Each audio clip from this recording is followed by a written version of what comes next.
If you want to support the show, the best way you can is through any of the books or current ongoing Vela shorts that are being released on a regular basis. The easiest way to find this is to go to bit.ly/tmrbooks, and you'll have links there to everything. All of my Kindle books are available for free. If you have Kindle Unlimited, you don't have to pay anything. You get it with your subscription. You can read them all. They're all in screenplay format. That includes Swan Song, The Muses, Duet, In the End, Our Past Does Not Define Us. Anything else that I've written that's available on Kindle, it's available there. You can buy a soft cover if you want. There's a hardcover collection of all of the Swan Song books, all combined into one. That's available as a hardcover. You can pre-order Echo Alpha, which is coming out in November. All of these things are available if you go on Amazon. But quick link, if you go bit.ly/tmrbooks, I have them all there, nice, easily cataloged. Also, down toward the bottom, we have the Kindle Vela content. The first 3 episodes are always free, and then after that, there's a token system that you can use to read. Even if you don't like it, just give it a thumbs up. That way we can get it up higher so more people see it. So one final time, that's bit.ly/tmrbooks, and every Wednesday there's a new Vela book that goes up. Taser and Acrobat, Nanite and Rosebud, Tales from Another World, and The Alchemist and the Illusionist. All go up on Wednesdays, and it's all available on Kindle Vela. All of this is available bit.ly/tmrbooks. Sorry to overload the front, but before we start, one final thing. If you can please go on Apple Podcasts, if that's how you listen, and give us a 5-star rating, that would mean a lot. We're trying to get on to Rotten Tomatoes and sites like that, and we need to get more reviews to be accepted. So if you can go on and give us a 5-star review there, that would be amazing. Thank you very much. We appreciate everything you guys do when you listen.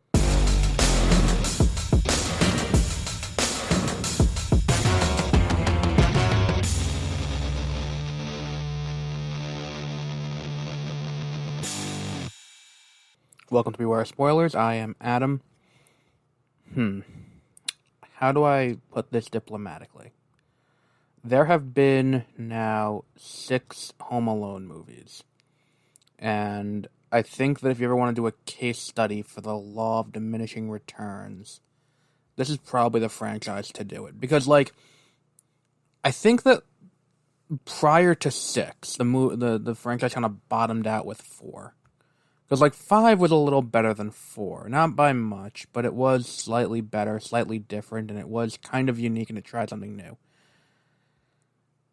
4 was kind of a reboot, if I remember correctly, and then, 3 was an entirely new kid, and 3 was not a terrible movie. Maybe it's just nostalgia looking back on it, and because I saw it when I was a kid, maybe it's it's not that bad, but yeah, I don't know. I mean, this movie's just not good. I can't really sugarcoat it in any way. It's just, here's the problem. When we do a short movie, or we need to do visual shorthand, that's something that we need to learn how to read, is visual shorthand.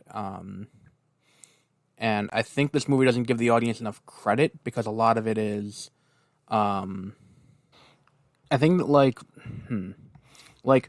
there's a lot of clunky expositional dialogue, and I like to use the example from Frasier, from, the second episode, where, the dad's just moved in, Martin's just moved in, and then, Frasier's trying to get some peace and quiet to read a book. So, he goes everywhere. He goes to the office, he can't get it there. He goes home, he can't get it there. So he goes to the coffee shop, and he's sitting in the coffee shop, and, he's reading his book. And then Niles walks in, and Frasier says, "Oh, what fresh hell is this?" And then Niles says, "Is that any way to talk to your brother you haven't seen in a few years?" And it's it's clunky expositional dialogue, but it's designed to very quickly give you all the information you need to know about these two characters' relationship. The thing is, that is a 22-minute sitcom, not a movie that can be any length. It doesn't have to be 90 minutes. It can go reasonably up to 2 hours. If you really stretch it, it can go up to 2.5.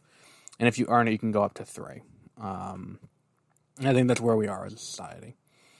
So if you give me a 90-minute movie, make it tight. Keep the cast small. Keep the story concise. Keep the plot easy to follow. Make it where I don't have to, worry about 9 million characters, other things going on. Why is Jonah from Veep there, and why does he have very little to do with the plot besides like, oh, we got this character, this actor, let's throw him in there. And I feel like it's here's the thing too with this movie. Again, spoilers. I mean, probably not going to watch it after I say this, but here's the thing too. Home Alone is about a kid who is protecting his house from being broken into. The movie should be about the kid. At first, this movie does something interesting in so much as it's about the burglars. But in this case, the burglars are trying to steal something back from the kid because the kid stole it from them. Now, the kid didn't really steal it. What's it called? The husband thinks that they did, but that's neither here nor there. So the kid thinks that the two are trying to kidnap him and sell him. But because we don't really the thing is, when you watch the first Home Alone, we see the full spectrum of emotion on Kevin. We see him initially get to live the life he wants, do whatever he wants when he's by himself. He has to be the adult, and then, by the time he gets to the third act, he realizes that it's it's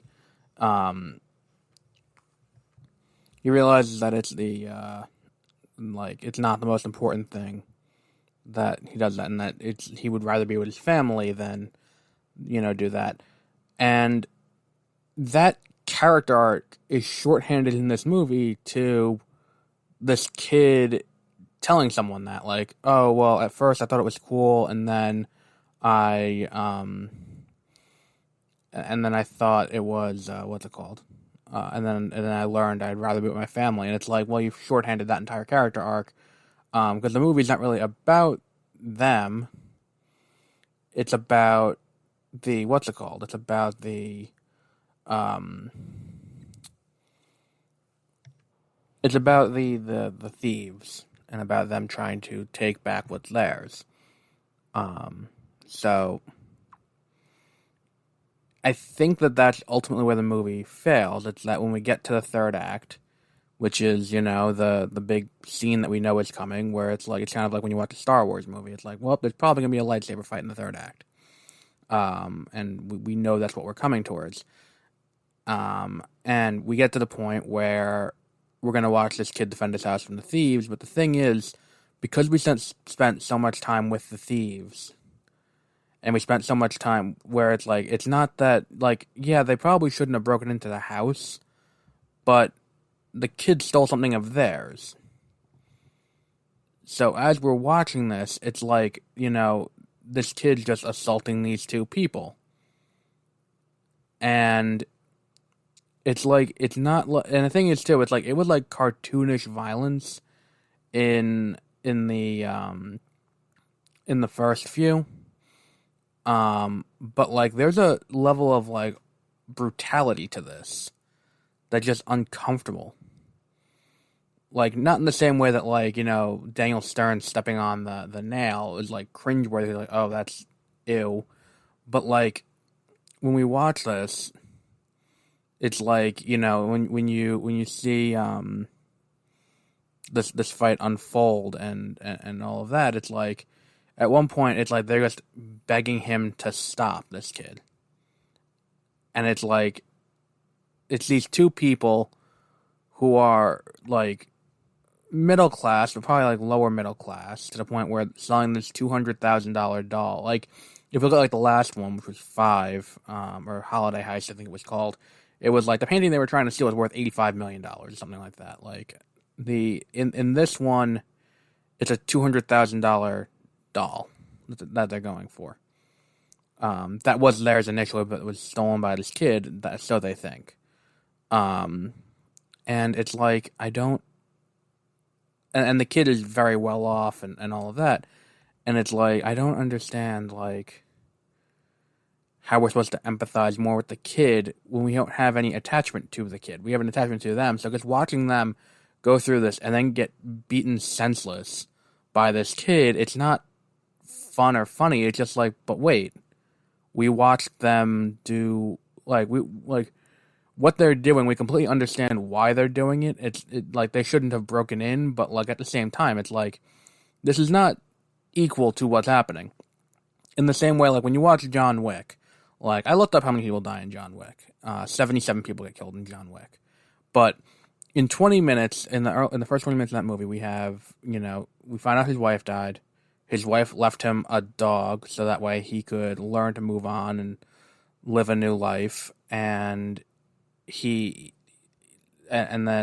he has this nice car. He goes to get gas. He meets this guy who wants his car. He says no. Guy comes to his house, kills the dog, steals the car. And it's like now it's just, this guy who's having a really bad, time as it is, now has the worst thing possible happen to him. And it just, now we understand why he's going through what he's going through. And we understand why he does that, and we can root for him as he does this. This movie doesn't have that moment, and it's like, that's the thing too. It's like when we're introduced to Marv and Harry in Home Alone, it's like, I don't remember which is which. Joe Pesci's casing the house, posing as a police officer. They're casing the house from a van. Like we see them breaking into other houses. They're burglars. It's like we understand that they're bad guys, and there's nothing redeemable about them. So when Kevin, like becomes an Old Testament god and rains holy hell down on these people, like we understand it and we can root for it. It's also like cartoonishly done, and no one's like begging him to stop. Like they keep going like through the house, like, and it becomes a personal thing where they're going after the kid. It's like on multiple occasions in this movie, they're like, "Please stop. We want to just talk," and the kid just keeps going, and it's like it's just not fun to watch. That said, too, it's like, if this is just an ordinary run-of-the-mill, like, Home Alone movie, that would be, like, it'd be okay, but the movie kind of goes out of its way to remind you of the one you like, which is one of those gambles that works if the movie's good, or is okay, and it can elevate it, but the movie's not good. It's just going to remind you and make you, like, oh, there is a better version of this. And then it's like, this is a Disney Plus exclusive, so you can watch it on Disney Plus, and then you can go on to Disney Plus and be like, oh, let me watch Home Alone 1, 2, or 3. Which, 3 is not as good as the first 2, and 2 is not as good as 1, but you can watch all 3 on Disney Plus. So why, like, the amount of references, the musical cues, the fact that Buzz has a small, monologue of dialogue, it's like, it doesn't add anything to the story, and that whole Buzz scene feels like an add-on that was done to to pad the runtime to an extent. So don't watch this movie. It is not entertaining. It is not fun to watch. It does not have what makes the other movies that do work the way they do. It's it's basic storytelling that this movie fails at, and I think that that's a fundamental problem with this, where it's like, let's just throw this out there and hope for the best, but it fails fundamentally. So we'll wrap up there for today. The next movie on the itinerary is probably Ghostbusters. It's going to be either Ghostbusters Afterlife or Tick Tick Boom. I don't know which I'm going to watch first, so we'll have both of those next week. So, and also Wheel of Time whenever I get through Wheel of Time. And then Motu and Hawkeye and House of Gucci and Licorice Pizza and so on and so on. So until then, have a great rest of your week. Do you like the show? Do you hate the show? Are you indifferent to the show? No matter what, you should probably let us know what we're doing so we can change it to better suit you, the listener's needs. You can go to either bit.ly/BOScontact, which is a contact form page you can use. Also, you can just email us directly at 30minutereviews@gmail.com. If you have questions that you would like us to answer, we can answer them on the air. We have a few questions every week that will be selected to be answered on air. So if you want to tell us what we should do, or if you have a suggestion for a movie or a TV show or something we should cover, go to bit.ly/BOScontact and also email us 30minutereviews@gmail.com.